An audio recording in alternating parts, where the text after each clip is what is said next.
यहाँ जो खट्टर जहाँ चुनाव लड़ रहे हैं उन्होंने खट्टर ने एक जनरल डायर का काम किया। और किसानों को अगर शहादत का इनका बदला लेना है, जो किसान वहाँ पर शहीद हुए 1 साल के अंदर, उनका शहादत का बदला लेना है खट्टर से, तो उन्होंने के साथ जो किया इन्होंने हरियाणा की बेटियों के साथ किया, वो भी एक निंदनीय काम था। बेटियों के साथ आज तक ऐसा दुर्व्यवहार नहीं हुआ। जैसे कि अगर दलित इनसे नाराज़ है, सिख इनसे नाराज़ हैं, किसान इनसे नाराज़ हैं, महिलाएं इनसे नाराज़ हैं, पहलवान बेटियां इनसे नाराज़ हैं, तो इनके वोट आएंगे कहाँ से? मुझे तो ये समझ नहीं आ रहा। आज उनका समय है, कल हमारा भी समय आएगा और हम भी इससे निपटेंगे। कोई बात नहीं है, समय सब ऊपर नीचे होता रहता है और समय आएगा कि बीजेपी पार्टी कभी सेंटर के अंदर भी सरकार अपनी सहभागिता से बनाएगी। नमस्कार, आप लोग देखना शुरू कर चुके हैं जनता टाइम्स में हूँ आपके साथ प्रेम शंकर। देखिए 4 जून को रिजल्ट आने वाला है लोकसभा चुनाव का, लेकिन जिसको लेके तमाम पार्टियां तैयारी कर रही हैं। इस वक्त हमारे साथ आज़ाद पुनिया जी हैं जो बीजेपी से करनाल से चुनाव लड़ रहे हैं और बात ये है कि वो हॉट सीट बन रही है क्योंकि वहाँ से हरियाणा के पूर्व मुख्यमंत्री मनोहर लाल खट्टर जी चुनाव लड़ रहे हैं। कैसे देख रहे हैं? बहुत बहुत स्वागत है आपका पुनिया जी। धन्यवाद आपका भी, आपने बुलाया। मनोहर लाल खट्टर जी के जो आज स्थिति है उसके जाते ही नायब सिंह सैनी को वहाँ पर मुख्यमंत्री घोषित किया गया था। आज 3 जो निर्दलीय उम्मीदवार थे वो कांग्रेस ज्वाइन कर ली है और वहाँ सरकार अलमत में आ गई है। यहाँ जो खट्टर जहाँ चुनाव लड़ रहे हैं उन्होंने खट्टर ने एक जनरल डायर का काम किया। किसानों के जिसके घर से रोटी आती है, जिसके घर से सब कुछ आता, अनाज आता, हमारा पेट भरता है, उन्हीं के रास्ते में किले ठोकी गई। वो तो विदेशी थे जो उन्होंने किया, परंतु ये हमारे होकर हमारे देश के अंदर हमारे मुख्यमंत्री बनकर भी और हमारे किसानों के अगर रास्ते में किले ठोकेंगे तो ये बर्दाश्त नहीं होगा। और किसानों को अगर शहादत का इनका बदला लेना है, जो किसान वहाँ पर शहीद हुए 1 साल के अंदर, उनका शहादत का बदला लेना है खट्टर से, तो मैं कहना चाहूँगा कि मैं दलित का बेटा हूँ, एक गरीब का बेटा हूँ, मुझे बहुमत से जिताएँ और खट्टर को भगाएँ, तो उस प्रकार से मैं उसकी जमानत जब्त करा दूंगा। अगर वो जनता मेरा साथ देगी, अब मुझे आशीर्वाद देगी, मुझे पूरा उम्मीद है कि जनता मेरे साथ है। आपका पूरी तरीके से निशाना किसान आंदोलन को लेके है, जिस तरीके हालात थे हरियाणा में। बिल्कुल, देखियो कि जिसके घर से रोटी आटा आता है पिसकर, सबसे पहले हर किसान जमीन से जुड़ा है और जमीन से अनाज आता है। अनाज से जो चक्की से आटा आता है वो हमारे माँ के घर के अंदर जब रोटी पकती है तो अनाज के जो किसानों के घर से वो आता है। अगर हमने अपने पेट के लिए जहाँ से हम पेट भरते, जो ये 5 किलो अनाज बांट कर अपना वो ले रही है मोदी सरकार कि भी हम 5 किलो अनाज दे रहे हैं फ्री में, तो वो जो अनाज दे रहे हैं वो भी किसानों के घर से ही आता है। किसानों के लिए मेरे देश की एक रीढ़ की हड्डी है किसान। उनके लिए अगर कोई पहलवानों के साथ जो किया इन्होंने हरियाणा की बेटियों के साथ किया, वो भी एक निंदनीय काम था। बेटियों के साथ आज तक ऐसा दुर्व्यवहार नहीं हुआ। जैसे कि अच्छा, किन किन मुद्दों पर चुनाव लड़ने वाले हैं और लगता है कि कहीं ना कहीं इन मुद्दों पे विपक्ष कमजोर? देखिए, मेरा देश एक बहुत सुंदर पूरे विश्व का सबसे बड़ा लोकतांत्रिक देश है, डेमोक्रेसी है। हिंदू मुस्लिम सिख ईसाई हमारा एक नारा था। सब यहाँ बड़े प्यार और सौहार्द से रहना चाहते हैं, सब मोहब्बत से रहना चाहते हैं। परंतु इस सरकार ने जब से आई है 9-9.5 साल के अंदर, 10 साल के अंदर, इन्होंने सिर्फ एक ही मुद्दा बनाया, हिंदू मुस्लिम जाति को बांटने का काम किया। पहलवानों की जो इनके हमारी बेटियां थी उनके साथ दुर्व्यवहार किया और कोई काम ना कर सांप्रदायिकता के को बढ़ावा दिया, जातिवाद को बढ़ावा दिया।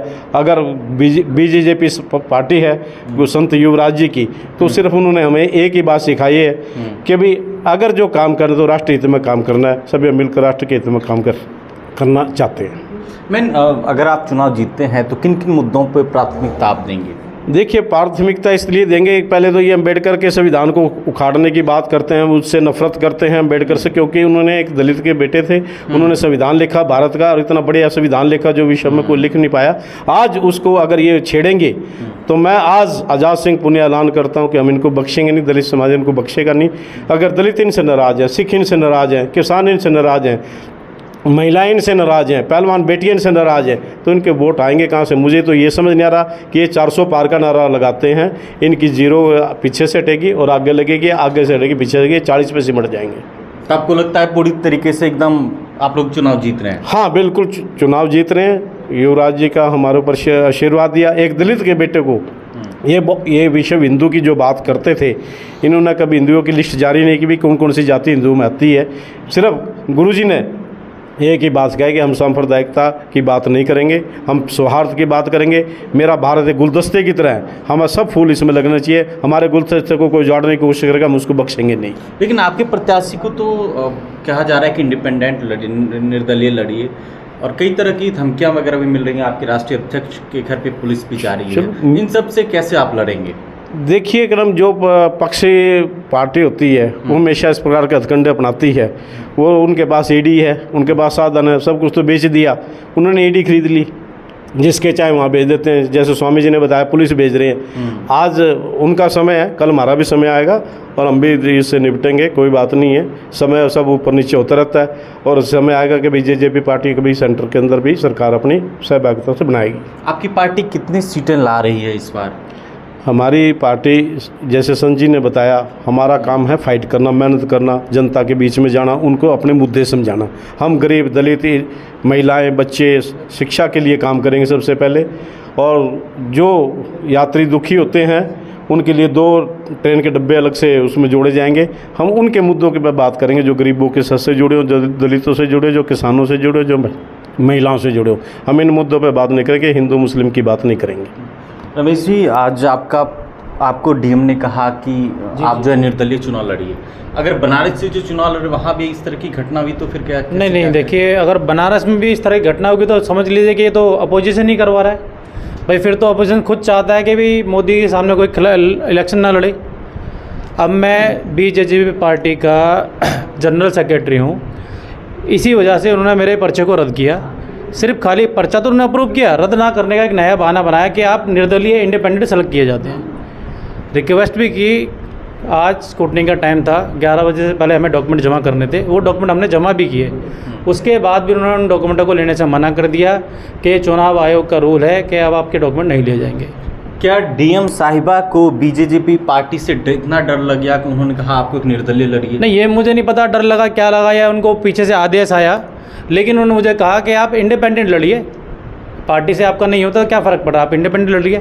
हमने उनको साफ साफ जवाब दिया, देखिए जी, हम लड़ेंगे तो पार्टी की तरफ से लड़ेंगे, नहीं तो हम अपना पर्चा वापस ले लेंगे। और यही काम हमने एग्जैक्ट 3:40 पर पर्चा अपना वापस ले लिया, अपना नामांकन वहाँ से हमने वापस कर लिया कि हम निर्दलीय नहीं लड़ेंगे। तो ये वो लोग थे जिन्हें डराया धमकाया लेकिन उन्होंने मुझे कहा कि आप इंडिपेंडेंट लड़िए, पार्टी से आपका नहीं होता तो क्या फ़र्क पड़ रहा, आप इंडिपेंडेंट लड़िए।